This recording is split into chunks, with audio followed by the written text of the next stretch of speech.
Hello बच्चों, कैसे हो आप सब। आई होप आप सब अच्छे होंगे और आपकी पढ़ाई एकदम जोरों शोरों से क्या है चल रही होगी।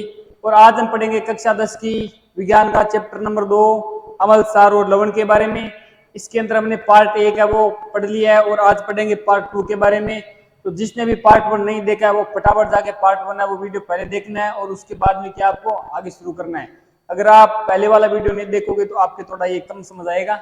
तो देखते हैं, देखो ये तो हमने देखो पढ़ लिया है तो भी मैं थोड़ा थोड़ा एक बार बता देता हूँ क्या होता है। देखो पहले पढ़ा था हमने अम्ल के बारे में कि अम्ल अम्ल है वो किस भाषा का शब्द है। अम्ल है वो एक एसिड भाषा का शब्द है और जिसका अर्थ क्या होता है, ये खट्टा होता है। उसके बाद में देखेंगे अम्ल अम्ल के भौतिक गुण क्या होते हैं। अम्ल के भौतिक गुण ये होते हैं बेटा कि अम्ल है वो स्वाद में क्या होता है, खट्टा होता है। और ये क्या करता है, लाल नीले लिटमस को किस में बदल देता है, लाल में बदल देता है। नीले लिटमस को किस में बदल देता है बेटा, लाल में बदलता है। लेकिन मैंने इसकी आपको एक ट्रिक भी क्या है बताई थी, क्या बताई थी, अनील। क्या बताया था, अनील याद रखो, अनील। ऐसे अमल, नी से नीला, लै से लाल। अमल है वो नीले को किस में बदल देता है बेटा, लाल में बदल देता है। उसके बाद मैंने आपको क्या बताया था कि जलीय विलीन में ये क्या देते हैं बेटा, हाइड्रोजन आयन देते हैं। उसके बाद में जलीय विलीन में ये क्या करते हैं, विद्युत धारा के क्या होते हैं बेटा, विद्युत धारा के सुचालक होते हैं। और चलते आगे, उसके बाद में मैंने बताया था बेटा कि अम्लों का वर्गीकरण, कि अम्लों का वर्गीकरण वो कितने प्रकार से होता है। कि अम्ल का वर्गीकरण है कि स्रोत के आधार पर और आयनीकरण के आधार पर। अब देखते हैं स्रोत के आधार पर कितने प्रकार के पढ़े हमने, दो प्रकार के।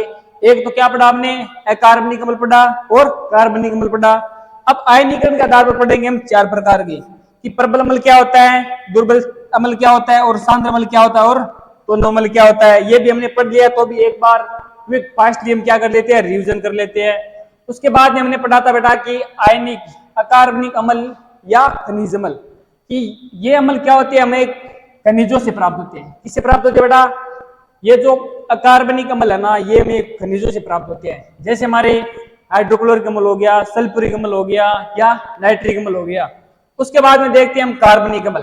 कार्बनिक अम्ल है बेटा ये क्या करता है, पशु और हमें जंतुओं से प्राप्त होते हैं।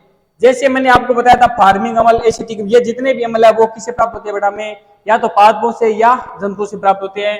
जैसे फार्मिंग अम्ल किसमें पाया जाता है बेटा, फार्मिंग अम्ल को ही मेथेनोइक अम्ल कहते हैं। जैसे ये किसमें पाया जाता है बेटा, चिंपी के दंत में कह दो या नेटल का पौधे में। अब जैसे आपको दिख रहा है नेटल का पौधा कैसे होता है, ये देखो ऐसा होता है, ये दिखता है। इसके अंदर देखो छोटी छोटी छोटी टिकी टिकी सुइयां सी होती है। जब भी आपकी क्या होती है, इसके अंदर आपकी त्वचा के ये जब भी स्पर्श करती है तो ये आपके त्वचा पे क्या करता है, जलन, बहुत सारी जलन करता है। उससे क्या होता है, हमें दर्द महसूस होता है, क्योंकि एक इसके अंदर कौन सा अम्ल पाया जाता है, फार्मिक अम्ल पाया जाता है। उसके बाद में पढ़ा हमने एसिटिक अम्ल। एसिटिक अम्ल किसमें पाया जाता है बेटा, सिरका में, और एसिटिक अम्ल को ही एथेनोइक अम्ल कहते हैं। उसके बाद में पढ़ा हमने सिट्रिक अम्ल में। सिट्रिक अम्ल है वो नींबू और संतरा में पाया जाता है। और लैक्टिक अम्ल खट्टा दूध कह दो या दही में पाया जाता है। और मेलिक अम्ल सेव में, ऑक्सैलिक अम्ल टमाटर में पाया जाता है। और टार्टरिक अम्ल है वो इमली में पाया जाता है। अब देखेंगे आयनीकरण के आधार पर अम्लों के प्रकार देखेंगे। देखो प्रबल अम्ल क्या होता है, कि प्रबल अम्ल बताया था कि वे अम्ल जलीय विलयन में पूर्णतः क्या हो जाते हैं, आयनित हो जाते हैं। कि ऐसे अम्ल जो जलीय विलयन में पूर्णतः क्या हो जाते हैं, आयनित, मतलब घुल जाते हैं। जो वो अम्ल कौन से होते हैं, हमारे प्रबल अम्ल होते हैं। जैसे सल्फ्यूरिक अम्ल या हाइड्रोक्लोरिक अम्ल, ये कैसे अम्ल बेटा हमारे, ये हमारे सल्फ्यूरिक अम्ल है। उसके बाद में देखते हैं हम दुर्बल अम्ल। दुर्बल अम्ल हमारे क्या होते हैं, वे अम्ल जो जलीय विलयन में क्या होते हैं, पूर्णतः आयनित न होकर आंशिक रूप से, मतलब पूर्ण रूप से वो आयनित नहीं होते हैं, कुछ अंश उनका क्या होता है, वो भूल जाता है। वैसे अम्ल क्या होते हैं बेटा, हमारे दुर्बल अम्ल कहलाते हैं। जैसे देखते हो कि फार्मिक अम्ल और एसिटिक अम्ल है, ये हमारे कैसे अम्ल है बेटा, दुर्बल अम्ल है। उसके बाद में देखते हैं हम सांद्र अम्ल। सांद्र अम्ल क्या होता है, कि जो अम्ल के जिसे अम्ल अधिक मात्रा में होता है जबकि जल क्या होता है, कम मात्रा में। सांद्र अम्ल वो होगा जिसमें क्या होगा बेटा, अम्ल क्या होगा, ज्यादा होगा और पानी है वो क्या होगा उसके अंदर, कम होगा। वो क्या होगा हमारा सांद्र अम्ल। अब देखते हैं तनु अम्ल। तनु अम्ल क्या होती है, कि जिसमें अल्प मात्रा में क्या, कि अम्ल है वो क्या होता है, कम मात्रा में होता है, जबकि पानी है वो क्या होता है, अधिक मात्रा में होता है। तो वो क्या हो जाएगा हमारा तनु अम्ल। तो सांद्र अम्ल में, इस सांद्र अम्ल और तनु अम्ल क्या दोनों उल्टा है इसका। कि सांद्र अम्ल में क्या होता था, इसमें अम्ल है वो अधिक मात्रा में है, जबकि इसमें क्या अम्ल है वो बहुत ही कम मात्रा में है। इसमें क्या है, इसमें देखो जल क्या है, कम मात्रा में है, जबकि सांद्र तनु अम्ल में क्या जल है वो बहुत ही अधिक मात्रा में है। चलते आगे। उसके बाद में पढ़ा था बेटा हमने कि धातुओं के रासायनिक गुण पढ़े थे। कि धातु है वो धातु के साथ अभिक्रिया करके क्या देती है कि अम्ल है वो किसी धातु के साथ में अगर अभिक्रिया करेगा तो वो क्या निकालेगा, हाइड्रोजन गैस है वो निकलेगी। अब क्या अम्ल है वो या तो धातु कार्बोनेट का दो या हाइड्रोकार्बोनेट का दो, उसके साथ अभिक्रिया करके क्या देता है बेटा, कार्बन डाइऑक्साइड गैस देता है। उसके बाद होता कि कुछ धातु ऑक्साइड अम्ल के साथ में क्रिया करके क्या करते बेटा, लवण और जल देते हैं। क्या देते बेटा, लवण और जल देते हैं।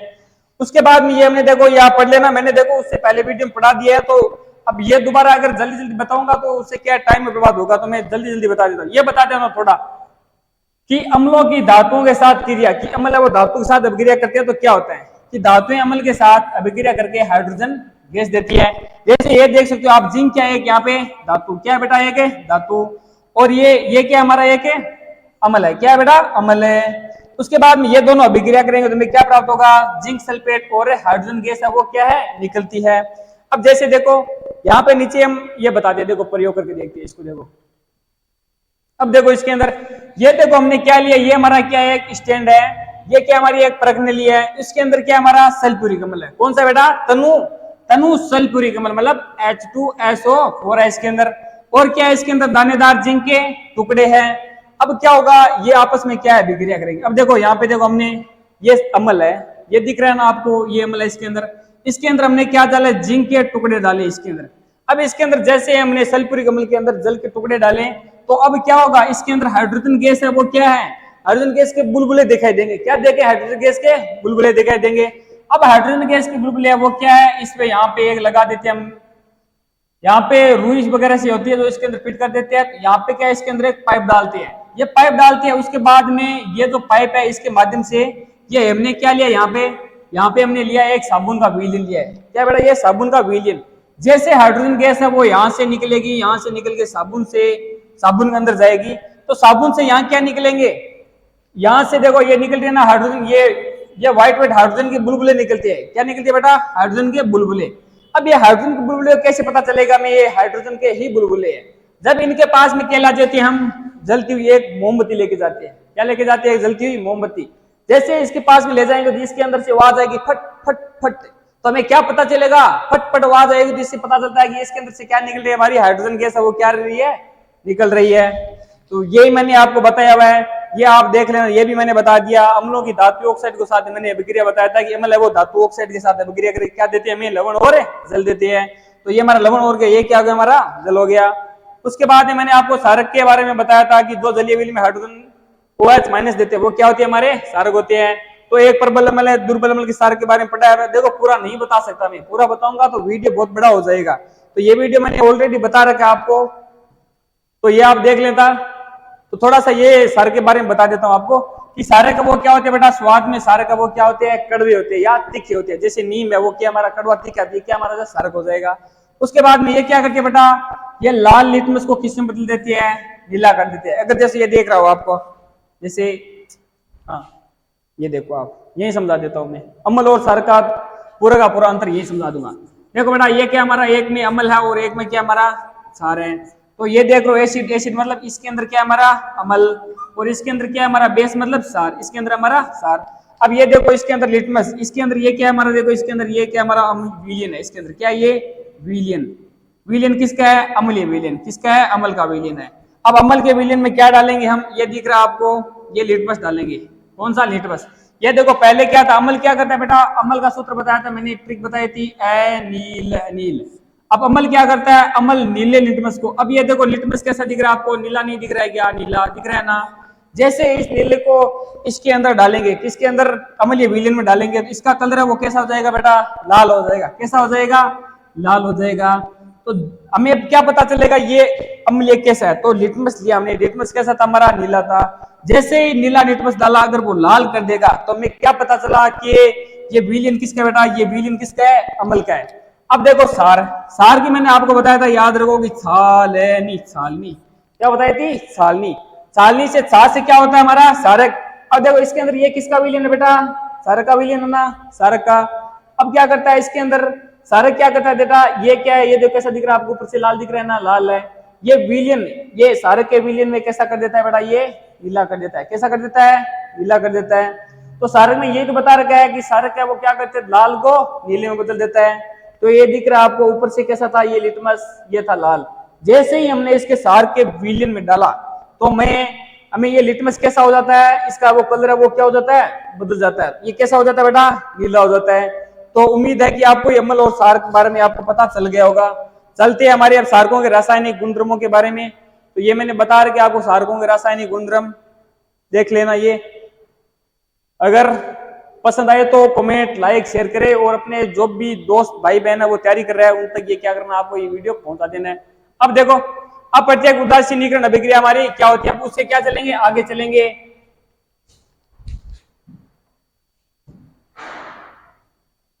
तो आगे चलने से पहले थोड़ा क्या कर लेते, थोड़ा कलर को चेंज कर लेते। अब देखो हमारी उदासीनीकरण वो अभिक्रिया वो क्या होती है, देखो कि उदासीनीकरण अभिक्रिया क्या है और इसको क्या करना है, उदाहरण देकर आपको समझाना है कि उदासीनीकरण अभिक्रिया हमारी क्या होती है। तो देखो कि अम्ल व सारक क्या करते हैं, परस्पर अभिक्रिया करते हैं। कि एक साइड अम्ल एक साइड सारक, ये करते हैं दोनों में क्या करते हैं, अभिक्रिया करके क्या करते हैं, एक दूसरे के प्रभाव को क्या करते थे बेटा, समाप्त कर देते हैं। अगर कोई चीज ज्यादा अम्लीय है तो उसके अंदर हम सार मिला देंगे तो वो क्या हो जाएगी, उदासीन हो जाएगी। तो इससे पता चलता है कि अम्ल और सारक दोनों आपस में अभिक्रिया करके ये क्या करते हैं, एक दूसरे के प्रभाव को क्या कर देते बेटा, कम कर देते हैं। और लवण और क्या करते हैं, लवण और जल बनाते हैं। इस अभिक्रिया को क्या कहते हैं बेटा, उदासीनीकरण अभिक्रिया। अब क्या आपको याद हुआ कि नहीं हुआ कि जब अम्ल और सारक परस्पर अभिक्रिया करके लवण और जल का निर्माण करते हैं वो हमारी कैसी अभिक्रिया हो जाएगी, उदासीनीकरण अभिक्रिया हो जाएगी। और इसके साथ में याद रखना है उदासीनीकरण अभिक्रिया को क्या कहते हैं बेटा, उष्माक्षेपी अभिक्रिया कहते हैं। क्या कहते हैं, उष्माक्षेपी अभिक्रिया। अब आपको पूछ ले, मान लो छोटा सा अवैधानिक प्रश्न पूछ ले, क्या उदासीनीकरण एक अभिक्रिया उष्माक्षेपी अभिक्रिया है, हाँ या ना, तो क्या हो जाएगी, उदासीन अभिक्रिया क्या है, उष्माक्षेपी अभिक्रिया। क्यों है बेटा, क्योंकि इसमें क्या होता है, उत्पाद के साथ में किसका निर्माण होता है बेटा, उष्मा निकलती है ना इसके साथ में। तो ये कैसी अभिक्रिया होगी, हमारी उष्माक्षेपी अभिक्रिया। तो एक साइड देखो इसके अंदर हमारा क्या है, अम्ल हाइड्रोक्लोरिक अम्ल लिया और क्या लिया, सारक NaOH के हमारा सोडियम हाइड्रोक्साइड, ये क्या है हमारा सारक है। अब क्या करेंगे, ये दोनों परस्पर अभिक्रिया करेंगे और किसका निर्माण करेंगे, लवण और जल का निर्माण करेंगे। NaCl ये क्या हमारा सोडियम क्लोराइड, ये क्या हमारा बेटा लवण है, और ये किसका निर्माण हुआ, जल का। और इसके साथ में क्या निकली हमारी, उष्मा, क्या निकली बेटा, उष्मा। तो अब हमें क्या पता चला कि उदासीनीकरण अभिक्रिया है उसको क्या कहा जाता है, ये उष्माक्षेपी अभिक्रिया भी हमारी है। अब देखते हैं अम्ल अथवा सारक का तनुकरण, कि तनुकरण है वो क्या होती है, कि जल में अम्ल या सारक मिलाने की प्रक्रिया क्या लगती है बेटा, तनुकरण। सीधा सीधा आप करना चाहो तनुकरण किससे कहती है, कि अम्ल या सारक में अम्ल या सारक में, कि जल में अम्ल या सारक मिलाने की प्रक्रिया क्या है बेटा, हमारी तनुकरण है। अब देखो जब जल में अम्ल या सारक मिलाया जाता है तो उनके अणु आयन क्या हो जाते हैं, वो बेटा टूट जाते हैं। जैसे देखो ये मैंने हाइड्रोक्लोरिक अम्ल लिया, अब क्या करेंगे, इसको इसके अंदर पानी डालेंगे, क्या डालेंगे, H2O पानी डालेंगे। तो ये देखो टूट गया ना, हाइड्रोजन अलग हो गया और हमारा क्लोरीन है वो क्या हो गया, अलग हो गया। तो इससे हमें क्या पता चला कि जल में जैसे ही हम अम्ल या सारक डालेंगे तो ये क्या करेंगे, ये आपस में टूट जाएंगे, उसके अणु आयन है वो क्या जाएंगे, टूट जाएंगे। नेक्स्ट चलते हैं, नेक्स्ट पढ़ते बेटा हम सूचक, क्या पढ़ेंगे, सूचक। की सूचक है वो क्या होते हैं, देखो एक होता है हमारा प्राकृतिक सूचक, एक होता है हमारा संश्लेषी सूचक, एक होता है बेटा हमारा गंधीय सूचक। इनके बारे में पढ़ेंगे। इधर प्राकृतिक नाम से स्पष्ट होता है कि प्राकृतिक मतलब जो में प्रकृति से प्राप्त होते हैं वो हमारे कैसे सूचक हो जाएंगे, प्राकृतिक सूचक। तो जैसे लिटमस मिलियन, लाल पत्ता गोभी और हल्दी, ये में प्रकृति से तो प्राप्त होते हैं बेटा, नहीं किसको बनाया जाता है, ये प्रकृति से प्राप्त होते हैं। तो जो पदार्थ हमें प्रकृति से प्राप्त होते हैं वो हमारे प्राकृतिक सूचक कहलाते हैं। उदाहरण पूछे कि प्राकृतिक सूचक के उदाहरण बताओ, तो क्या बताना है, लिटमस पत्र, लाल पत्ता गोभी या हल्दी। अब देखते हैं संश्लेषी सूचक। संश्लेषी सूचक मतलब जो मानव द्वारा तैयार किया जाता है, जैसे अब मान लो कि मानव द्वारा तैयार किए जाते हैं वो क्या होते हैं, हमारे संश्लेषी सूचक होते हैं। जैसे मान लो बोल दो मेथिल ऑरेंज या फिनोफ्लेथिन, ये क्या होते हैं हमारे संश्लेषी सूचक कह दो, या इसको कृत्रिम सूचक भी कह सकते हो। उसके बाद में होता है गंधीय सूचक। गंधीय सूचक जो गंध से पता लगाया जाता है, जिसका मान लो हम गंध से पता लगाते हैं कोई चीज का, सूंघ के पता लगाते हैं, तो वो क्या होता है हमारे गंधीय सूचक। जैसे प्याज, वनीला का रस, लौंग, ये क्या होता है बेटा हमारा गंधीय सूचक होता है। अब प्याज को देखा होगा आपने, एक बार हाथ में लगाने के बाद में गंधी नहीं जाती है, तो वो हमारे क्या है कि गंधीय सूचक है। उसके बाद में देखते बेटा ये पढ़ेंगे, देखो सूचक के बारे में थोड़ी डीपली पढ़ लेते हैं इसके बारे में। कि कोई पदार्थ अम्ल अथवा क्षारीय है अथवा क्या है उदासीन, कि कोई पदार्थ या तो अम्लीय होगा या क्या होगा क्षारीय होगा या क्या होगा वो उदासीन होगा। इसे पहचानने का क्या है सरलतम तरीका क्या बेटा सूचक है। इसको पहचानने का सरलतम तरीका ही सूचक है कि कोई पदार्थ अम्ल होगा, क्षारक होगा या उदासीन होगा। इनको जिसे पहचानेंगे वो क्या कहलाते हैं हमें सूचक है। कि अब देखो इसके अंदर थोड़ा क्वेश्चन है कि सूचक क्या है और सूचक कितने प्रकार की होती है, उदाहरण देकर समझाइए। ऐसा भी प्रश्न आपको पेपर में पूछा जा सकता है। तो इसको एक बार में देख लेते हैं कि वे पदार्थ जो अम्ल या क्षारक के साथ मिलाने पर अपना रंग या क्या बदल लेते हैं, गंध में क्या कर लेते हैं परिवर्तन कर लेते हैं, वो क्या कहलाते हैं बेटा हमें सूचक कहलाते हैं। सूचक निम्न दो मुख्य दो प्रकार से होते हैं सूचक। पहला हो जाएगा प्राकृतिक सूचक, दूसरा हो जाएगा हमारा संश्लेषी सूचक। अब देखो प्राकृतिक सूचक वे सूचक जिन्हें पादपों इसे पादप से प्राप्त किया जाता है उसे क्या कहलाते हैं हमें प्राकृतिक सूचक कहलाते हैं। या इसको ऐसे पूछते वे सूचक जिन्हें प्रकृति से प्राप्त करते हैं वो क्या कहलाते हैं प्राकृतिक सूचक है। जैसे देखो लिटमस विलियन, अब क्या देखो लिटमस विलियन है, लिटमस विलियन बैंगनी रंग का एक क्या होता है रजक होता है। कैसा रंग का बैंगनी रंग का एक रजक होता है जो जो क्या है थैलोपाइटा नामक है समूह के लिचेन पौधे से निकाला जाता है। जैसे लाल पत्ता गोभी हो गया, हल्दी। अब देखो कई फूलों जैसे हाइड्रीजा हो गया हमारा, पेटूनिया हो गया या जेरेनियम हो गया आदि रंगीन पुकड़िया, ये क्या सारे प्राकृतिक सूचक है। उसके बाद में देखते बेटा संश्लेषित सूचक। की संश्लेषित सूचक क्या होती है कि संश्लेषित सूचक वे सूचक जिन्हें प्रयोगशाला में तैयार किया जाता है वो क्या कहलाते हैं हमारे संश्लेषित सूचक कहलाते हैं। जैसे फिनोप्लेथिन और मेथिल ऑरेंज। अब आपको एग्जाम में पूछ लेगी संश्लेषित सूचक के दो उदाहरण बताओ तो क्या बताओगे आप है फिनोप्लेथिन और मेथिल ऑरेंज बताओगे। अब देखेंगे कि विभिन्न सूचकों अथवा अम्लीय क्षारकों के रंग परिवर्तन कैसे होगा। तो ये देखते हैं डायग्राम इसके अंदर। देखो एक साइड हमने क्या लिया, क्या बेटा ये इधर है सूचक है, थोड़ा मार्कर का कलर चेंज कर लेता हूं ताकि आपको दिख जाए। ये क्या है सूचक और इधर क्या है अम्ल का विलयन है। क्या बेटा अम्ल का विलयन। और इस साइड क्या हमारा क्षार का विलयन। अम्ल का विलयन है इसका याद रखोगे अनील। क्या याद रखना आपको अनील। ऐसे अम्ल नी से नीला और ये अम्ल क्या करता है नीले को लाल में। और क्षारक में ऐसे लिख लोगे छाल है नी छाल नी। चाहे क्षारक ये क्या करता है लाल को क्षारक है वो लाल को नीले में बदल देता है। अब देखो इधर क्या लिया हमने नीला निटमस है। क्या बेटा एक नीला निटमस विलयन है। तो इसको हम क्या कर देंगे अम्ल के विलयन में डालते हैं। क्या करते हैं अम्ल के विलयन में डालते हैं। तो ये कैसा अपना रंग परिवर्तन कैसा हो जाएगा बेटा ये हो जाएगा लाल। तो देखो कैसे होगा। अब लिटमस कैसा है बेटा नीला और विलयन कैसा है ये मान लो विलयन स्टप है, मान लो कप है, इसके अंदर विलयन है हमारा क्या है अम्ल का विलयन है। अब क्या करेंगे हमारे पास सूचक कैसे हमारा नीला सूचक है। कैसा है नीला। अब इस नीले सूचक को हम अम्ल के विलयन में जैसे ही डालेंगे तो उसका कलर कैसा हो जाएगा अम्ल के विलयन में लाल हो जाएगा। होगा कि नहीं होगा। क्योंकि अम्ल क्या करता है कि अम्ल है वो नीले को किसमें बदलता है बेटा लाल में बदलता है। तो इसका लाल हो जाएगा। क्षारक में देखते हैं। क्षारक में देखो बेटा कोई परिवर्तन नहीं होगा। कोई परिवर्तन कैसे नहीं होगा क्योंकि हमारा सूचक कैसे बेटा नीला। कैसा है नीला। और क्षारक क्या करता है बेटा लाल को किसमें बदल देता है नीले में बदलता है। तो यहाँ पे हमारा क्या सूचक ऑलरेडी कैसा है नीला है। तो यहाँ कोई परिवर्तन होगा क्या कुछ भी परिवर्तन नहीं होगा। अब देखो लाल लिटमस को लेते हैं। इधर क्या है लाल लिटमस लेते हैं। लाल लिटमस विलयन लेते हैं उसको किस में डालते हैं हमें अम्ल के विलयन में डालते हैं। तो इसके अंदर क्या परिवर्तन होगा क्या नहीं होगा। क्यों नहीं होगा क्योंकि अम्ल है वो नीले लिटमस को किसमें बदल देता है लाल में। अब क्या है हमारा लाल लिटमस ऑलरेडी है तो उसमें कोई परिवर्तन होगा क्या नहीं होगा। अब देखते हैं क्षारक में। अब हमारे पास लिटमस कैसा है लाल, उसको किस में डालेंगे क्षारीय में डालेंगे तो क्षारक क्या करता है लाल को नीले में बदल देता है। तो हमें क्या प्राप्त हुआ यहाँ पे नीला प्राप्त हुआ। अब देखो दो संश्लेषित सूचक दे रखे हमने। क्या है दो संश्लेषित सूचक। एक है मेथिल ऑरेंज। अब देखो मेथिल ऑरेंज को जैसे ही हम क्या करेंगे मेथिल ऑरेंज को अम्लीय विलयन में डालेंगे तो ये कैसा हो जाएगा हमारा गुलाबी हो जाएगा। आपको छोटा प्रश्न पूछा जा सकता है बेटों कि मेथिल ऑरेंज को अगर हम अम्लीय विलयन में क्या करते हैं अम्लीय विलयन में डालते हैं तो उसका कलर कैसा होगा बेटा कलर हो जाएगा इसका लाल। और क्षारक के विलयन में अब मेथिल ऑरेंज को क्षारक के विलयन में डालेंगे तो इसका कलर कैसा होगा बेटा हमारा पीला। कैसा होगा पीला। अब देखो फिनोप्लेथिन है उसको हम जब अम्लीय विलयन में डालते हैं जिसका कलर कैसा होगा बेटा रंगहीन होगा रंगहीन। और फिनोप्लेथिन को क्षारक के विलयन में डालेंगे जिसका कलर कैसा होगा बेटा हमारा गुलाबी हो जाएगा। कैसा गुलाबी। यह भी पूछा जा सकता है कि फिनोप्लेथिन को क्षारक के विलयन में डालते हैं तो उसका रंग कैसा हो जाएगा गुलाबी हो जाएगा। कैसा हो जाएगा बेटा गुलाबी। चलते हैं हमारे नेक्स्ट प्रश्न की तरफ।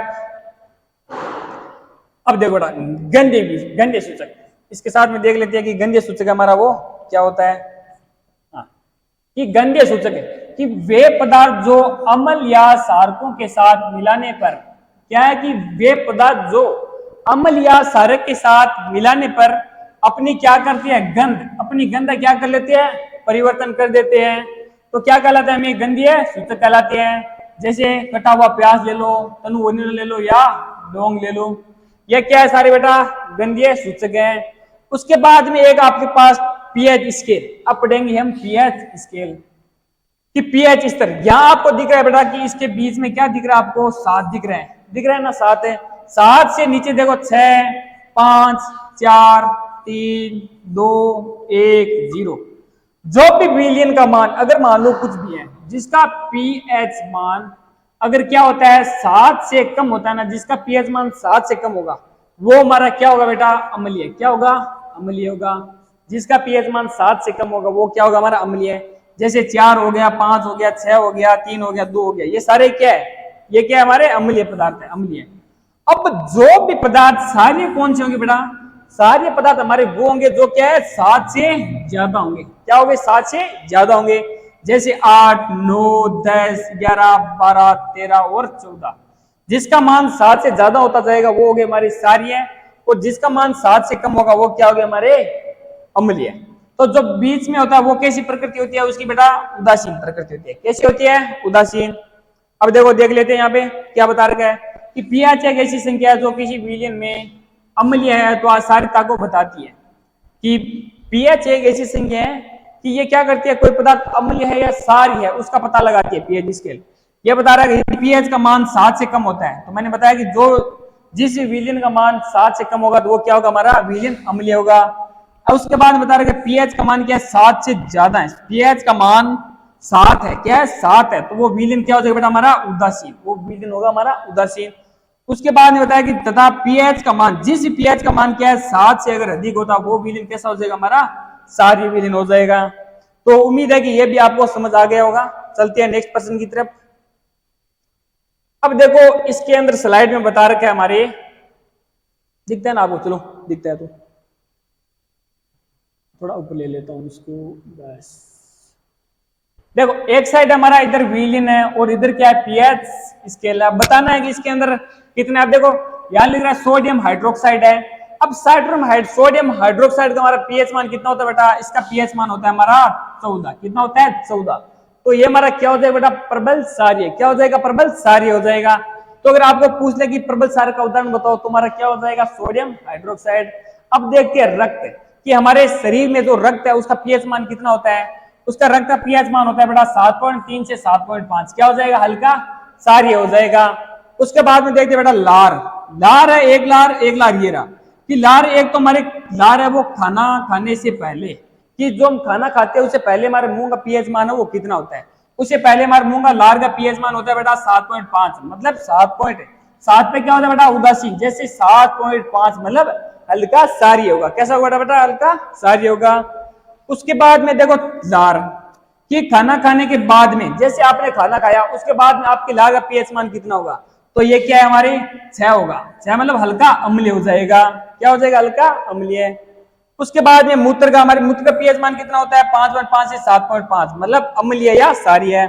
उस कॉफी का पीएच मान कितना होता है, 4.5 से 5.5 मतलब अम्लीय होता है। टमाटर का रस का पीएच मान कितना होता है, 4 से 4.4 तक होता है। शराब का पीएच मान कितना होता है, 2.8 से 3.8 तक होता है। तो देखो कितना अम्लीय होता है शराब है वो क्या है, बहुत ही अम्लीय होता है। इसके अंदर 2.8 से 3.8 अम्लीय होता है ये भी। नींबू का रस का पीएच मान कितना होता है, 2.2 से 2.4 होता है।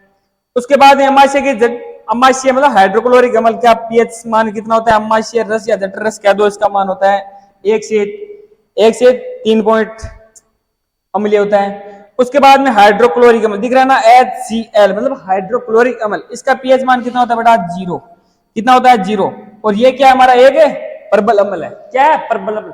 अब आपको पूछ ले कि प्रबल अम्ल क्या होता है, प्रबल अम्ल का पीएच मान कितना होता है बेटा, 0। कितना होता है, 0। अगर ये पूछ ले कि आपको बताओ कि प्रबल अम्ल कौन सा है और प्रबल अम्ल पूछ ले और क्या पूछ ले आपको, प्रबल सार पूछ ले। क्या पूछ ले, प्रबल अम्ल और प्रबल सार। तो कौन से बताओगे, प्रबल सार हो जाएगा सोडियम हाइड्रोक्साइड, और प्रबल अम्ल कौन सा हो जाएगा हमारा, हाइड्रोक्लोरिक अम्ल। तो प्रबल सार हो जाएगा हमारा सोडियम हाइड्रोक्साइड, और प्रबल अम्ल हो जाएगा हमारा हाइड्रोक्लोरिक अम्ल। ये भी आपको अच्छे से समझ आ गया होगा। चलते हैं नेक्स्ट। अब देखते हैं हमारे दैनिक जीवन में पीएच का महत्व है, कि हमारे दैनिक जीवन में पीएच का महत्व क्या है। देखो हमारे शरीर का पीएच मान देखेंगे पहले, रक्त कह दो या क्या कह दो,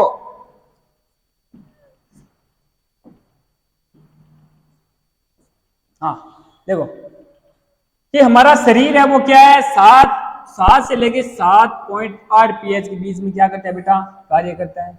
और जीवित प्राणी केवल एक फिक्स पीएच प्रास के बीच में ही जीवित रह सकता है।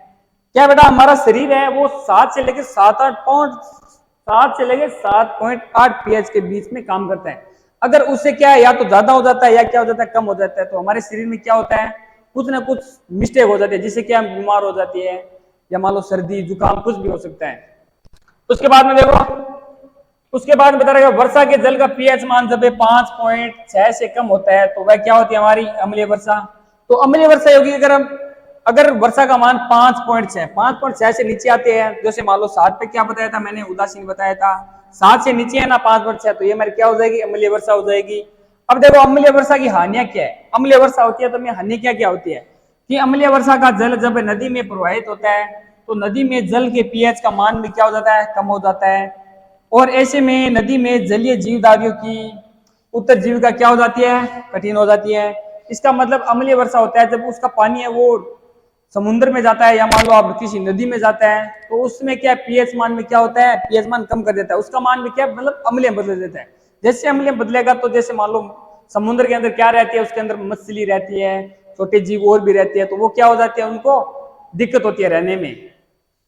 उसके बाद देखते हैं मिट्टी का पीएच मान क्या होता है, कि मिट्टी का पीएच मान है वो क्या होता है, कितना होता है, कि कई बार किन्हीं कारणों से अथवा अम्लीय वर्षा के कारण मिट्टी का पीएच मान क्या हो जाता है बेटा, कम होने से इसे भूमि क्या हुआ है, भूमि अच्छी उपज नहीं मिलती, क्योंकि अच्छी उपज के लिए पौधों को एक विशिष्ट पीएच प्रास की आवश्यकता होती है। और मिट्टी में अम्लीय गुण बढ़ जाने से पौधों को क्या होता है, नुकसान पहुंचता है, जिससे फसल है वो क्या नहीं होती बेटा, अच्छी नहीं होती। और मिट्टी, हाँ ये छोड़ो, अब क्या बेटा, अगर मान लो आप खेत में बुआई करते हो और कहीं पे मान लो आपका धान है वो बहुत अच्छा है, बहुत अच्छा है, और कहीं पे क्या है बहुत ही मतलब धान है ही नहीं, या क्या तो बहुत ही छोटा रह गया है, तो उस जगह क्या है, आपके मिट्टी में क्या पीएच मान की क्या कमी है, तो या उस जगह क्या है कि पीएच मान या तो मान लो अम्लीय है या क्या है, क्षारीय है। अम्ल हो, अगर अम्लीय होगा मिट्टी का मान तो क्या उस जगह क्या फसल हमारी अच्छी नहीं होगी, अगर क्षारीय होगा तो भी क्या अच्छी नहीं होगी। तो इसको क्या, अगर अम्ल है या क्षारीय है तो उसको हमको बीच में प्रास मिलाना, मतलब उदासीन करना पड़ेगा, तब क्या हमारी मिट्टी है वो बहुत ही अच्छी होगी।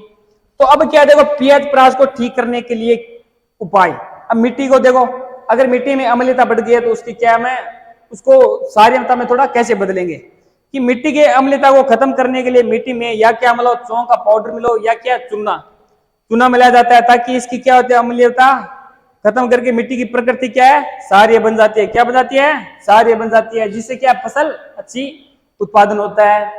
उसके बाद में देखो,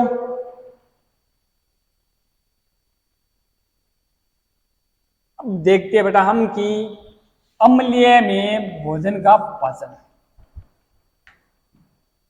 हाँ, कि पीएच का महत्व हमारे अमाशय में उत्पन्न हाइड्रोक्लोरिक अम्ल से है। तो हमारे अमाशय में कौन सा अम्ल पाया जाता है बेटा, हाइड्रोक्लोरिक अम्ल।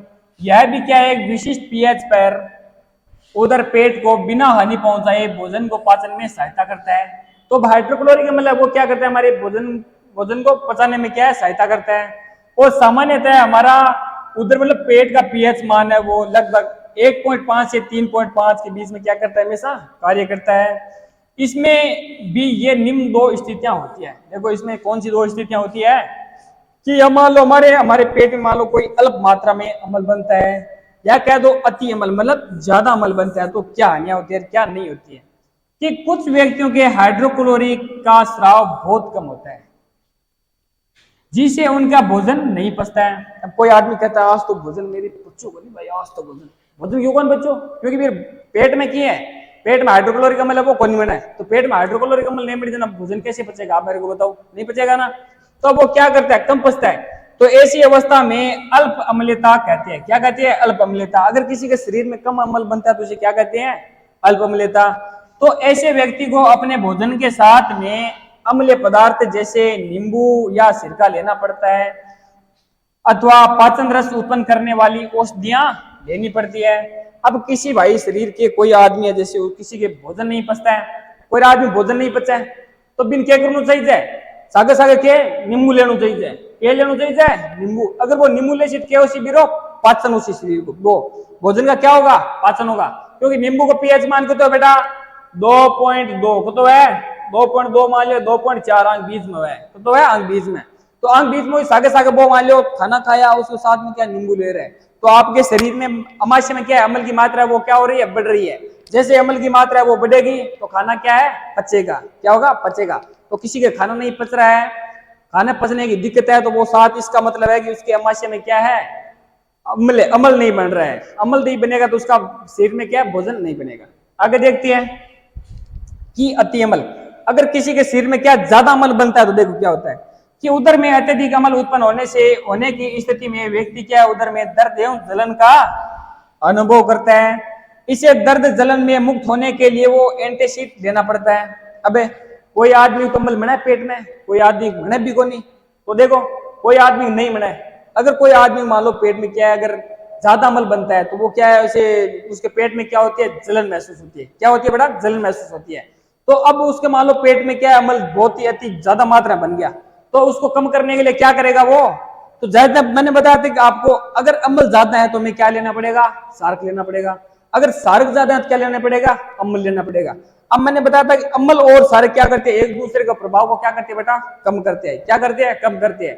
तो क्या करते हैं हमें, अब मान लो किसी पेट में अम्ल है वो ज्यादा हो गया है, तो उसको कम करने के लिए हम क्या लेते हैं, इनो लेते हैं ना, इनो, ENO, इनो लेते हैं। जैसे ही हमने इनो लिया तो हमारे क्या हो गया, पेट में अमाशय में क्या बन रहा था, हमारे अमल था ना, अमल है वो जैसे ही हमने इनो लिया अब क्या होगा, वो सारे माध्यम में बदल जाएगा। किसमें, सारे मतलब उदासीन। तो उसका प्रभाव क्या है, वो क्या कर देगा, सारक है वो अमल का प्रभाव वो क्या कर देगा, कम कर देगा। और जैसे इनो लेता है आदमी क्या जाते है, एकदम हल्का हो जाता है और क्या है, अच्छी फीलिंग आती है, कहता वाह जीसर हो गया।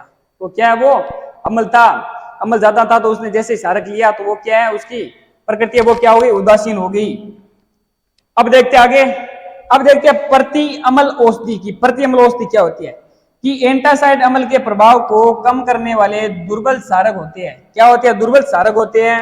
तो ये बताए एंटासाइड अमल के प्रभाव को कम करने वाले दुर्बल सारक होते हैं, जैसे मिल्क ऑफ मैग्नीशिया, या कह दो कि मिल्क ऑफ हाइड्रोक्साइड कह दो इसको, या एल्यूमिनियम हाइड्रोक्साइड तथा सोडियम हाइड्रोक्साइड जैसे दुर्बल सारकों एंटासाइड संगठन में शामिल होती है। ये क्या होती है, अम्लीय प्रभाव को उदासीन कर देते हैं। तो क्या बताया था, इनो क्या है हमारा, मिल्क ऑफ मैग्नीशिया। बेटा क्या है, मिल्क ऑफ मैग्नीशिया, जो क्या करता है, अम्ल को सारक में बदल देता है, मतलब उदासीन कर देता है। अगर मान लो किसी के अम्ल ज्यादा हो गया है, अम्ल ज्यादा हो गया तो क्या लेगा वो, सार्क लेगा। अगर सार्क ज्यादा हो गया तो क्या लेगा, अम्ल लेगा। उससे क्या करते हैं, एक दूसरे को प्रभाव को क्या कर देते हैं, वो बेटा कम कर देते हैं। अब देखते हैं हम दंत से, क्या देखते हैं, दंत से। अगर किसी का दांत है वो वगैरह खराब वगैरह होती है तो उसका क्या कारण है, किसी के दांत में कीड़ा पड़ जाता है तो उसका क्या कारण है, क्यों पड़ता है, क्योंकि उसके मुंह का पीएच मान में कुछ ना कुछ दिक्कत आई होती है। अगर मुंह के मान में कुछ ना कुछ दिक्कत आई है तभी तो क्या है, दंत से होता है, हमारा दांत खराब होते हैं कि नहीं होते। तो देखो देखते हैं कि सामान्यतः मुंह का पीएच मान 5.5 रहता है। मुंह का पीएच मान अगर पेपर में पूछ लेगी हमारे मुंह का पीएच 5 कितना होता है, तो कितना होता है, 5.5 है। यदि इसका मान 5.5 से क्या होता है बेटा, कम होता है। 5.5 से अगर कम हो जाता है तो क्या प्राप्त हो जाता है बेटा, दंत से प्रारंभ हो जाता है, मतलब दांत खराब होने क्या हो जाते हैं, शुरू हो जाते हैं। और दांतों का क्या है, इनेमल, दांतों का इनेमल, ये दांतों का इनेमल किससे बना होता है बेटा, कैल्शियम फॉस्फेट से। किससे बना होता है, कैल्शियम फॉस्फेट से, जो कि हमारे शरीर का सबसे कठोर पदार्थ है। तो शरीर का सबसे कठोर पदार्थ कौन सा हुआ बेटा, हमारा इनेमल। क्या हुआ बेटा, इनेमल हमारे शरीर का क्या है, सबसे कठोर पदार्थ है। अब आपको पूछ ले कि हमारे शरीर का सबसे कठोर पदार्थ इनेमल है वो किसका बना होता है, तो ये हमारा बना होता है बेटा कैल्शियम फॉस्फेट का। किसका बना होता है, कैल्शियम फॉस्फेट का। अब देखो यह दांतों का बाहर से बचाव करता है। क्या करता है? दांतों का बाहर से बचाव करता है। जब मुंह का मान 5.5 से कम हो जाता है तो ये क्या हो जाता है? धीरे धीरे संसारित हो जाते हैं। संसारित मतलब खराब हो जाते हैं। अब देखो, तो देखो मुंह का पीएच मान है वो कम होने का कारण क्या है? कि मुंह का पीएच मान है वो कम होता है, तो होता क्यों है? कारण क्या है उसका कम होने का? कि जब हम भोजन या कोई मीठी चीज खाते हैं, देखो भोजन करो या देखो मीठी खाओ, मान लो जलेबी खाओ, जो भी खाओ, तथा भोजन के पश्चात में मुंह में क्या अवशिष्ट शर्करा एवं खाद्य पदार्थ रह जाते हैं। जैसे मान लो आपने भोजन किया कुछ भी, और आजकल तो भोजन इतना जल्दी जल्दी करते हैं कि पूछो मत, दड़ा चेपा, एक बार इधर से क्या, एक बार इधर से क्या, बस मुंह क्या हो गया एकदम साफ टकाटक। तो वो क्या मुंह साफ रहता है कि उसके अंदर भी क्या हमारे मुंह में छोटे छोटे क्या अपशिष्ट वो बच जाते हैं। इसके अंदर भी देखो छोटे छोटे अवशिष्ट है वो शर्करा के या खाद्य पदार्थ है वो छोटे छोटे क्या बच जाते हैं उसके अंदर भी, जिस पर क्या है मुंह में उपस्थित बैक्टीरिया, अब क्या है मुंह में उपस्थित बैक्टीरिया उसका क्या करते हैं? निम्नीकरण करते हैं। निम्नीकरण मतलब सड़ा देते हैं। उससे क्या है? अम्ल में क्या होता है? उससे अम्ल उत्पन्न करता है, और यह अम्ल इन अम्ल को क्या कर देता है बेटा? नष्ट कर देता है। क्या कर देता है? नष्ट कर देता है, जो क्या है दंत क्षय का प्रमुख कारण है। तो ये आपको समझ हो गया होगा दंत क्षय वो किस कारण होता है। अब देखते हैं कि दंत क्षय से बचाव। अगर आपको दांतों की सुरक्षा करनी है, दांतों क्या करनी है? सुरक्षा करनी है, ताकि मेरे दांत खराब ना हो, तो क्या करना है आपको? तो भोजन के बाद में मुंह को साफ करने से इसे बचाया जा सकता है। अब जैसे आप भोजन कर लेते हो तो आपको क्या करनी चाहिए? मंजन वगैरह करके क्या है सोना चाहिए, जिससे क्या है हमारे दांतों का क्षय नहीं हो या खराब ना हो। तो मुंह की सफाई के लिए सारी दंत मंजन का उपयोग करने से अम्ल की अधिकतम मात्रा वो क्या हो जाती है? उदासीन हो जाती है। तो बताओ बेटा, हम जो कोलगेट वगैरह जो करते हैं, पेस्ट का कोलगेट जो पेस्ट होता है, तो उसके अंदर मात्रा किसकी होती है बेटा? सारी प्रकृति की होती है। किस प्रकृति की होती है? वो सारी प्रकृति होती है। जैसे हमारे मुंह में क्या अम्लता अगर ज्यादा हो गई है तो हम उसका क्या मंजन करेंगे, तो वो क्या है सारी प्रकृति से अमल से क्या कर देते हैं? उदासीन में बदल देते हैं। तो ये आपको उम्मीद आशा की समझ आ गया होगा, जिसका परिणाम स्वरूप क्या दंत क्षय को क्या रोका जा सकता है। अब देखते बेटा कि कलोर सार अभिक्रिया, बहुत मोस्ट प्रश्न है ये भी, कि कलोर सार अभिक्रिया वो क्या होती है? कलोर सार प्रक्रिया कि जब सोडियम क्लोराइड, ये क्या है? सोडियम क्लोराइड, ये क्या हमारा साधारण नमक भी कहते हैं, कि जलीय विलयन में विद्युत धारा, अब क्या करती है? सोडियम क्लोराइड के विलयन में, जलीय विलयन में विद्युत धारा क्या हम प्रोवाइड कराते हैं। तो यह वियोजित होकर सोडियम हाइड्रोक्साइड, तो क्या ये टूट गया? देखो सोडियम हाइड्रोक्साइड है, और क्या बनता है इसके अंदर? क्लोरीन गैस और हाइड्रोजन गैस क्या में प्रदान करता है। इस प्रक्रिया क्या कहती है बेटा? कलोर सार प्रक्रिया कहती है। ये आपको याद होना चाहिए, बहुत ही मतलब मोस्ट प्रश्न है ये कि कलोर सार प्रक्रिया क्या है। कि जब हमें सोडियम क्लोराइड के जलीय विलयन में जब विद्युत धारा क्या करती है? प्रोवाइड करती है, तो हमें सोडियम हाइड्रोक्साइड और क्लोरीन गैस और हाइड्रोजन गैस है वो हमें क्या होते हैं? मिलते हैं या प्रदान होता है। ये क्या हमारी एक कलोर सार प्रक्रिया है। अब इसके अंदर देखते हैं बेटा, ये आपको डायग्राम अच्छे से दिख रहा होगा एकदम टकाटक, कि सोडियम क्लोराइड का विद्युत अपघटन, कि सोडियम क्लोराइड NaCl का विद्युत अपघटन होता है। क्या होता है कि जब सोडियम क्लोराइड के जलीय विलयन से विद्युत धारा प्रवाहित की जाती है तो इसके एनोड से क्लोरीन गैस निकलेगी। किसे? एनोड। अब देखो एक इधर आपको डायग्राम दिख रहा है आपको, तो ये तो है हमारा क्या है बेटा? एनोड। क्या है? एनोड। और इस साइड क्या है हमारा? कैथोड। क्या है बेटा? कैथोड। तो देखो इसके अंदर क्या बता रखा है कि जब सोडियम क्लोराइड के जलीय विलयन से विद्युत धारा की जाती है, प्रवाहित की जाती है। ये हमारा क्या है? विलयन है, देखो सोडियम क्लोराइड का, ये इसके अंदर है। तो इसके अंदर से विद्युत धारा प्रवाहित की जाती है, तो एनोड से कौन सी गैस निकलेगी बेटा? एनोड से, ये हमारा एनोड है ना, इससे कौन सी गैस निकलेगी बेटा? Chlorine gas. और कैथोड से कौन सी गैस निकलेगी हमारी? हाइड्रोजन गैस निकलेगी। और यह उत्पन्न होती है, और सोडियम हाइड्रोक्साइड का विलयन इसके कैथोड के पास बनता है, सोडियम हाइड्रोक्साइड। तो ये नीचे क्या है? सोडियम हाइड्रोक्साइड का NaOH है, वो इसका सोडियम हाइड्रोक्साइड का जो हमारा विलयन है वो किसके पास होगा? कैथोड। कैथोड का है यहाँ, मतलब यहाँ प्राप्त होगा। उसके बाद बेटा बता रहे हमको कलोर सार प्रक्रिया उत्पाद, कि कलोर सार प्रक्रिया में जो उत्पाद देखो मैंने बताया था ना, एक साइड हमारे क्या होता है? अभिकारक है, और उत्पाद मैंने आपको पहले ही बताया था, अभिकारक और उत्पाद की समीकरण। जैसे मान लो कि जो हम पदार्थ लिखते हैं, जैसे लेफ्ट हैंड साइड लिखते हैं, वो पदार्थ होते हैं हमारे अभिकारक, और RRHS राइट हैंड साइड लिखते हैं, वो हमारी क्या होती है उत्पाद। कि कलोरसार प्रक्रिया में उत्पाद, अब देखो उत्पाद में क्या प्राप्त होता है, एक तो सोडियम हाइड्रोक्साइड प्राप्त होता था NaOH, और क्या प्राप्त हुआ हमें क्लोरीन गैस प्राप्त हुई, और क्या प्राप्त हुआ हाइड्रोजन गैस प्राप्त हुई ना। तो अब देखेंगे कि हमें जो सोडियम हाइड्रोक्साइड का उपयोग, तो हमें जो इसके अंदर जो सोडियम हाइड्रोक्साइड गैस उत्पन्न होती है तो इसके उपयोग क्या क्या उपयोग होते हैं सोडियम हाइड्रोक्साइड के, वो देखेंगे।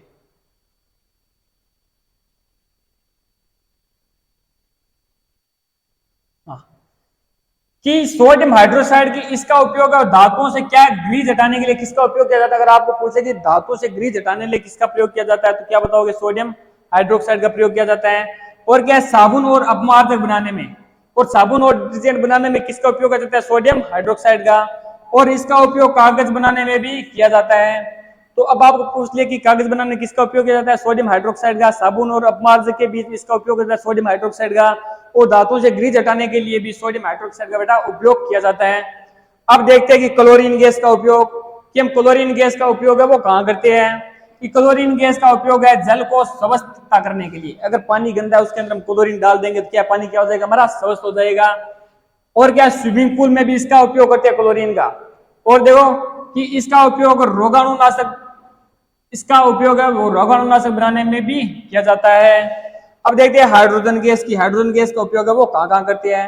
एक देखो हाइड्रोजन गैस का बेटा उपयोग है वो ईंधन के लिए, ईंधन के रूप में किया जाता है हाइड्रोजन गैस का। और इसका उपयोग देखो मार्गिन बनाने में भी किया जाता है। और इसका उपयोग खाद या अमोनिया में भी किया जाता है। किसका उपयोग, हाइड्रोजन का उपयोग। अब इधर देखते हैं हाइड्रोक्लोरिक अम्ल का उत्पादन, कि हाइड्रोक्लोरिक अम्ल है वो उसका उत्पादन है वो कैसे करते हैं। देखो देखते हैं कि हाइड्रोजन जो हाइड्रोक्लोरिक अम्ल है वो हमें कैसे मिलता है। तो आपको बताना है कि हमारे एमआईसी में कौन सा अम्ल पाया जाता है, आपको कमेंट में बताना है। मैंने बहुत बता दिया हाइड्रोक्लोरिक अम्ल कैसे कहाँ पाया जाता है। देखो हाइड्रोक्लोरिक का अम्ल का उत्पादन, कि एक साइड लिख रहा है देखो क्लोरीन और हाइड्रोजन क्लोरसार प्रक्रिया में क्या महत्वपूर्ण उत्पादन है। तो अब देखो हाइड्रोक्लोरिक अम्ल मतलब HCl, HCl के उत्पादन देखो एक तो बेटा क्लोरीन और हाइड्रोजन का क्या है, क्लोरीन और हाइड्रोजन क्लोरसार प्रक्रिया के महत्वपूर्ण क्या है उत्पादन है, जिनका उपयोग हम हाइड्रोक्लोरिक अम्ल के उत्पादन में क्या करते हैं, उत्पादन में करते हैं। कुछ बता हाइड्रोक्लोरिक अम्ल एक महत्वपूर्ण रसायन है, बिल्कुल है, जिसका उपयोग निम्न पदार्थों के उत्पादन में किया जाता है। ये देखेंगे हाइड्रोक्लोरिक अम्ल में किस किस में उपयोग किया जाता है। तो देखो एक तो दवाओं के निर्माण में बहुत सी दवाओं का निर्माण करते हैं जिसमें हाइड्रोक्लोरिक अम्ल होता है। उसके बाद में सौंदर्य प्रसाधन के निर्माण में भी इसका उपयोग होता है। और अमोनिया क्लोराइड के निर्माण में भी इसका उपयोग होता है। और इस्पात का दो या सफाई में भी इसका हाइड्रोक्लोरिक अम्ल का उत्पादन होता है। अब देखो एक था कैथोड से कौन सी गैस निकल रही थी हमारी, हाइड्रोजन। और एनोड से कौन सी गैस निकल रही थी हमारी, क्लोरीन गैस निकल रही थी। इन दोनों के सहयोग से हमें क्या प्राप्त होता है, हाइड्रोक्लोरिक अम्ल प्राप्त होता है। कौन सा प्राप्त होता है, हाइड्रोक्लोरिक अम्ल। और मैंने आपको यहाँ पे बताया कि हाइड्रोक्लोरिक अम्ल के उपयोग क्या क्या होते हैं, अमोनिया या क्लोराइड के निर्माण में होता है, सौंदर्य प्रसाधन के लिए मेक वगैरह आते हैं, इसका उपयोग होता है हाइड्रोक्लोरिक अम्ल का। और दवाओं के निर्माण में होता है या सफाई में भी इसका उपयोग किया जाता है हाइड्रोक्लोरिक अम्ल का उपयोग। अब देखते हैं बेटा विरंजक चूर्ण का उत्पादन, कि विरंजक चूर्ण का उत्पादन है वो कैसे होता है और इसके उपयोग क्या है। कि क्लोरसार प्रक्रिया से क्या प्राप्त होने थे, क्लोरीन, ये ले लो क्लोरीन ले लो। और क्या है कि बुझे हुए चूने की प्रक्रिया, बुझा हुआ चूना कौन सा बेटा, ये हमारा क्या है कैल्शियम हाइड्रोक्साइड, ये क्या बेटा हमारा एक बुझा हुआ चूना है। इसी के साथ में आपको बताना है कि बिना बुझा हुआ चूने का सूत्र कौन सा है, वो आपको कमेंट में बताना है। कि बुझे हुए चूने की क्रिया विरंजक चूर्ण का निर्माण होता है। और इस प्रक्रिया रासायनिक समीकरण निम्नलिखित है। देखो क्या लिया हमने, कैल्शियम हाइड्रोक्साइड लिया जो कि हमारा एक बुझा हुआ चूना है। और क्या लिया हमने, क्लोरीन गैस ली। अब ये क्या है, दोनों आपस में अभिक्रिया करके क्या बनाएंगे, CaOCl2 प्लस किसका निर्माण होगा, जल का। अब देखते हैं विरंजक चूर्ण का उपयोग क्या होता है, कि विरंजक चूर्ण का उपयोग किसमें करती है। कि यह विरंजक कॉटन ले लो, टेक्सटाइल उद्योगों में या लिनन लॉन्ड्री या विरंजित कपड़े धोने के लिए क्या होता है, प्रयुक्त होता है। और यह रासायनिक उद्योगों में ऑक्सीकरण के रूप में भी प्रयुक्त होता है विरंजक चूर्ण का उपयोग। और यह जल के सूक्ष्म जीवों से मुक्त रोगाणुरोधी पेय जल बनाने में प्रयुक्त किया जाता है। जैसे आप नहर वगैरह पानी आता है तो उसके अंदर आपको अजीब सी मतलब है उसके अंदर दवाई वगैरह से तो इसके अंदर दवाई डाली होती है, तो क्या होता है उसके अंदर विरेचक चूर्ण डाली होती है, जिससे क्या होता है पानी के अंदर जो भी मतलब रोग रोगाणु मतलब सूक्ष्म जीव होते हैं जो हमारे शरीर के लिए लाभदायक नहीं होते वो क्या हो जाती है, खत्म हो जाते हैं। तो उसके अंदर होता है। और क्लोरोफॉल के निर्माण में भी प्रयुक्त होता है।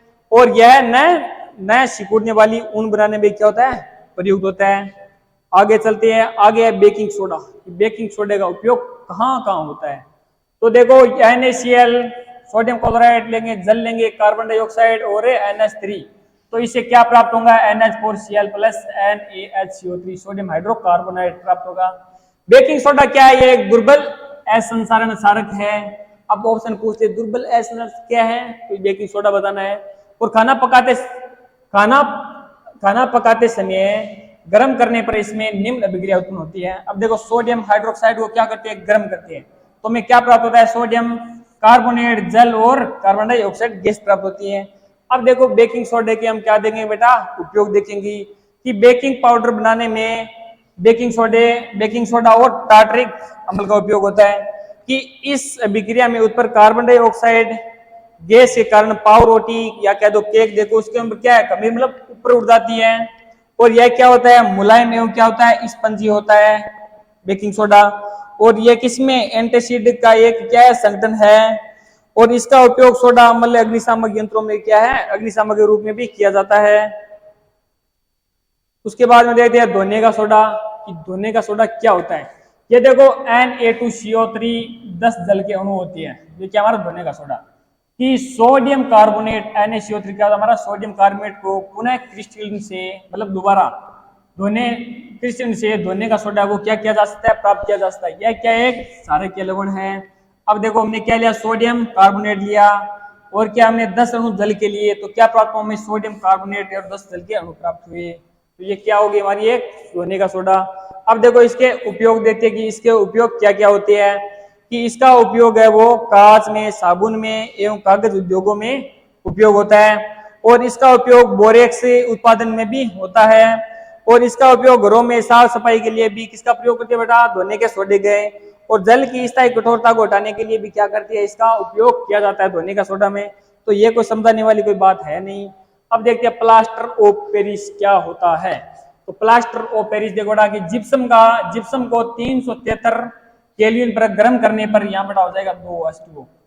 373 केल्विन पर गर्म करने पर जल के अणुओं को त्याग कर कैल्शियम सल्फेट या हेमीहाइड्रेट या अर्धहाइड्रेट या कह दो आप POP बनाता है। यह सफेद चूर्ण होता है। कैसा होता है बेटा, सफेद चूर्ण होता है, जो क्या करता है, जो जल मिलाने पर यह पुनः क्या कर देता है, जिप्सम बना देता है। जैसे हमने क्या लिया, कॉपर सल्फेट लिया, यहाँ H2O 1/2 H2O प्लस हमने क्या लिया, 1:1/2 H2 मतलब जल लिया, तो हमें क्या प्राप्त हुआ, CaSO4 और 2 जल के अणु प्राप्त हुए। अब देखिए कि प्लास्टर ऑफ पेरिस का उपयोग क्या होता है। कि प्लास्टर ऑफ पेरिस का उपयोग है वो डॉक्टर टूटी हुई हड्डियों को सही जगह पर स्थिर रखने के लिए करते हैं। तो आपको पता है कि किसी की हड्डी वगैरह टूट जाती है तो आप देखते हो किसी का हाथ टूट जाता है वो इसे बांध के रखते हैं, तो व्हाइट देखते हो ना, वो बंधा हुआ होता है, तो वो हमारा क्या होता है, प्लास्टर ऑफ पेरिस होता है। तो उससे क्या है, जब हम एक जगह रखते हैं तो हमारी हड्डी है वो क्या है, वापस अपना जगह से स्थिति होती है वो क्या है, जुड़ जाती है। अब देखते हैं इसका उपयोग खिलौना बनाने में, सजावटी सामान बनाने में किया जाता है। और इसका उपयोग है सतह को चिकना बनाने के लिए क्या है, किया जाता है। अगर सतह क्या खुद रही तो इसके ऊपर लगा देते, सतह क्या हो जाती है, चिकनी हो जाती है। अब आगे है क्या, तो ये हमारा चैप्टर है वो खत्म होता है, फिनिश होता है। और अगर आपको वीडियो पसंद आए तो लाइक करें, कमेंट करें और शेयर करें। अगर कोई बच्चा 10वीं में तैयारी कर रहा है, आप उसकी हेल्प करना चाहते हो तो क्या है, उस तक ये वीडियो पहुंचा दीजिए। और बहुत बहुत धन्यवाद। लाइक करें, कमेंट करें, शेयर करें।